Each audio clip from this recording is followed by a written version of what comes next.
Hey yo yo, selamat pagi, siang, sore, dan malam kaula muda dan kaula tuang dimanapun kalian berada. Balik lagi di channel Parku. Di video kali ini kita bakal ngerangkum alur cerita film Hollywood yang berjudul No Such Thing as Monster. Film ini dirilis pada tahun 2019 dan disutradarai oleh Stuart Stanton.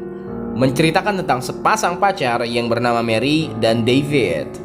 Mereka berdua berencana piknik ke sebuah hutan, tapi sayangnya di hutan itu mereka malah bertemu sama keluarga psikopat. Penasaran bagaimana alur ceritanya? Langsung aja kita rangkum filmnya.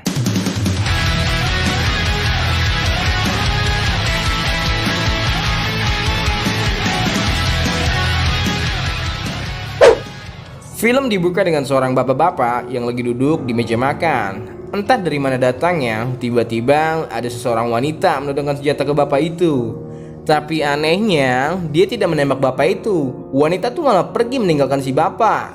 Scene ini bakal berkaitan sama ending filmnya, makanya tonton terus videonya sampai habis, oke? Scene pun berganti ke David yang lagi membujuk Mary supaya mau diajak piknik ke hutan naik karavan. Buat kaula muda dan kaula tua yang gak tahu karavan itu apa, karavan adalah sebuah trailer beroda yang bisa ditarik oleh mobil. Di dalam karavan itu pun ada sebuah kasur, dapur, dan kamar mandi. Ya, bisa dibilang karavan itu adalah kamar motel yang bisa dibawa-bawa lah. Lanjut ke cerita filmnya. Sayangnya, Mary menolak ajakan David untuk pergi naik karavan karena Mary mengidap penyakit klaustrofobia. Informasi lagi nih, buat kaula muda dan kaula tua dimanapun kalian berada, klaustrofobia adalah salah satu jenis fobia di mana seseorang memiliki rasa takut terhadap ruangan yang sempit dan tertutup. Kita lanjut ke ceritanya. David pun terus membujuk Mary agar dia mau piknik ke hutan. Akhirnya, setelah sejuta rayuan manis dikeluarkan, Mary pun mengiyakan ajakan si David dan mereka berdua pun berangkat ke hutan. Sesampainya Mary dan David ke hutan, mereka berdua pun langsung masuk ke karavan. Mary pun awalnya agak takut dan resah karena klaustrofobianya kambuh. Tapi setelah ditenangkan dan dihibur oleh David, Mary pun jadi nggak resah lagi. Scene berganti ke malam hari. Layaknya pasangan muda-mudi, mereka berdua menikmati malam sambil menatap bintang-bintang. Indah banget kayaknya. Jadi pengen. Lanjut ke cerita filmnya. Keesokan paginya, lagi anak-anaknya tidur, Mary pun terbangun. Sialnya, klaustrofobianya Mary kambuh. Dia pun langsung berlari keluar dan menenangkan dirinya. Setelah sedikit tenang, Mary pun mendengar ada suara mobil. Dia pun menoleh dan melihat ada mobil yang parkir di area campingnya. Mary pun cemas dan langsung bergegas masuk ke dalam van. Setelah masuk, Mary langsung mengintip ke jendela. Dia pun melihat ada 4 orang yang turun dari mobil. Mary pun langsung membangun David yang lagi anak-anaknya tidur. David pun langsung bergegas keluar dari van. Pas membuka pintu, ternyata di depan pintunya sudah ada Nelly dan Becca. Nelly pun meminta izin untuk mendirikan tenda di tempat Mary dan David. Nelly juga meminta agar Mary dan David untuk bergabung bersama mereka. David pun mengizinkan mereka untuk mendirikan tenda di tempatnya. Scene pun berpindah ke Mary yang lagi mengintip keluarga psikopat itu dari dalam van. David pun meminta Mary untuk tenang dan ikut sama David keluar sambil memotret pemandangan. Mary pun tidak setuju, dia memilih untuk tetap tinggal di dalam van saja. David pun keluar dan memotret keindahan di sekitar hutan, sementara Mary hanya rebahan sambil main HP. Lagi enak-enaknya main HP, tiba-tiba pintu pun ada yang mengetuk. Mary pun langsung bergegas membuka pintu. Ternyata itu Nelly. Nelly meminta tolong kepada Mary agar Mary mau menyapa Amy. Sedikit informasi, Amy adalah adik bungsu dari Nelly dan Becca. Amy pun mempunyai kelainan pada kulitnya. Kelainan itu membuat Amy malu dan menutup wajahnya memakai topeng. Scene berpindah ke David yang lagi memotret sekitar hutan. David pun tiba-tiba dikagetkan oleh kehadiran Becca yang ada di belakangnya. Becca meminta agar David memotonya, tapi David menolak karena David khawatir sama Mary. Becca pun dengan wajah nakalnya memaksa David agar mau memotonya. Akhirnya, dengan sangat terpaksa, David pun mau. Scene berpindah ke Mary. Mary pun menghampiri dan menyapa Amy, tetapi Amy hanya diam tanpa mengeluarkan sepatah kata pun. Mary pun dihampiri oleh Elmer. Elmer adalah pacarnya Becca. Elmer pun berkenalan dengan Mary. Scene berpindah lagi ke David dan Becca. Becca pun mulai difoto oleh David. Setelah selesai difoto oleh David, Becca pun meminta David untuk memfoto Becca tanpa busana. David awalnya ragu, setelah dibujuk rayu, David pun mau. Dasar David, pakai mamal kucing segala.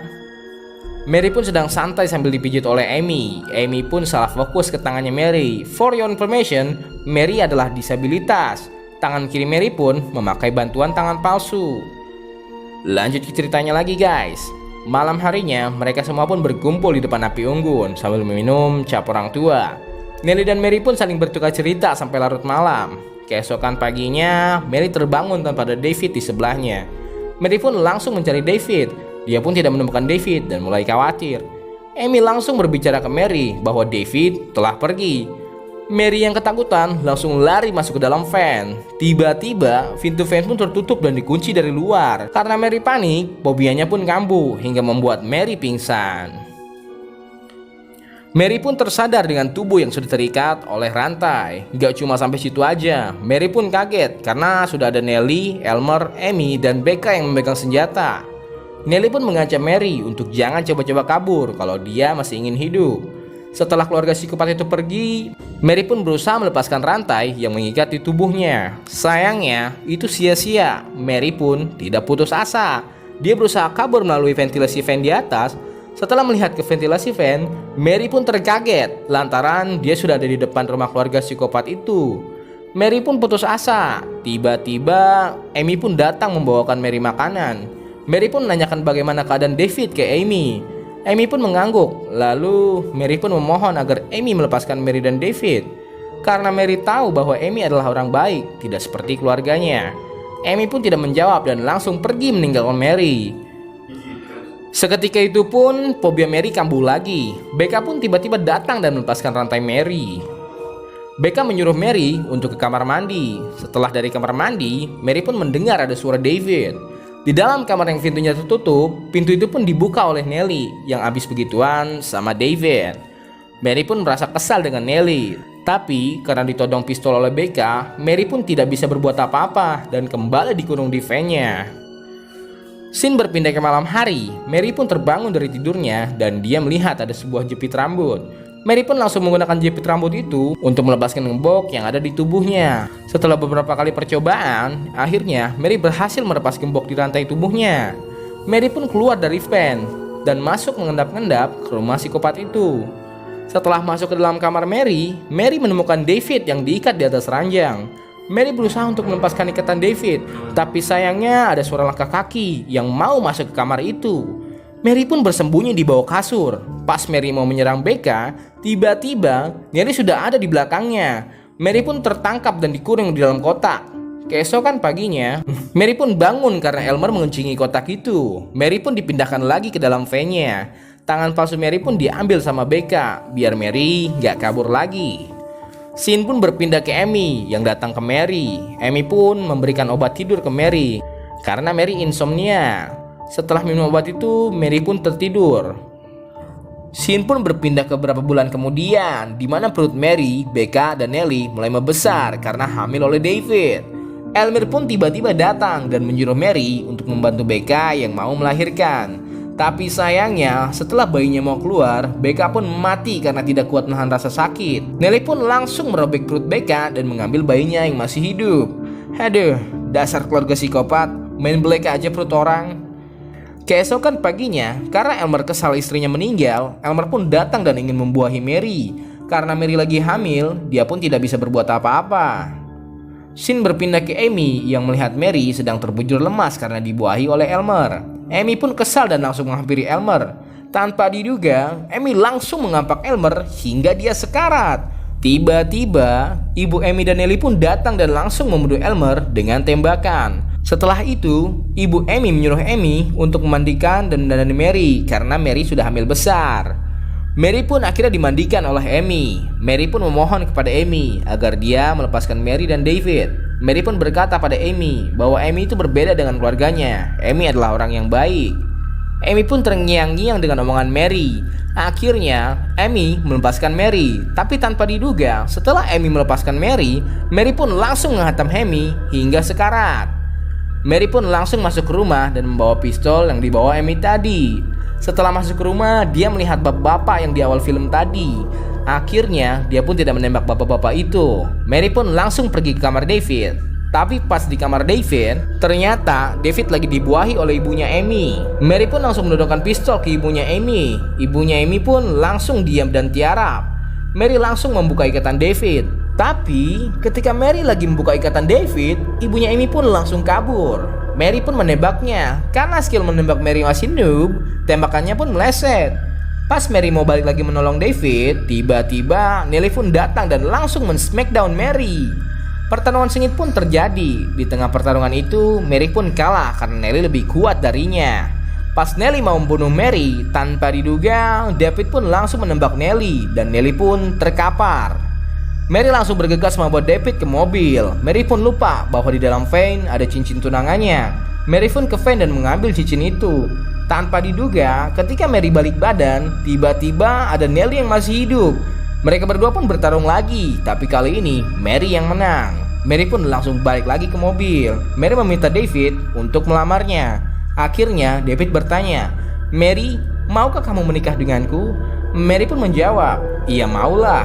Scene berpindah ke si Nelly yang ternyata masih hidup. Tapi sayangnya ternyata kepala Nelly diikat oleh rantai yang mengikat Mary sebelumnya. Pas Mary tancap gas, Nelly pun harus mati karena kehilangan kepalanya. Di tengah perjalanan, Mary pun terasa mulas dan ingin melahirkan. David pun menyuruh Mary untuk menghentikan mobilnya. Di tengah-tengah persalinan, tiba-tiba Amy bangun dan menghampiri David dan Mary. David pun kesal karena melihat Amy dan langsung berkata, "Pergi kau monster." Dengan rasa sakit di dadanya, Amy pun pergi berlari ke rumahnya. Setelah sampai rumah, Amy pun langsung menghampiri anak yang waktu itu dilahirkan Becca. Dan film pun habis. Nah, bagaimana kaulah muda dan kaulah tua filmnya? Bagus atau enggak? Kalau menurut saya sih film ini lumayan sadis, tapi nggak sampai bikin saya muntah sih.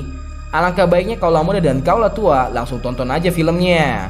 Segitu aja rangkum alur cerita film dari Parku kali ini. Buat kalian yang punya rekomendasi film bagus, langsung aja komen di bawah ya. Jangan lupa like sama subscribe-nya. It's 5:50 something and I feel so empty inside. The sun is going down, the sky is turning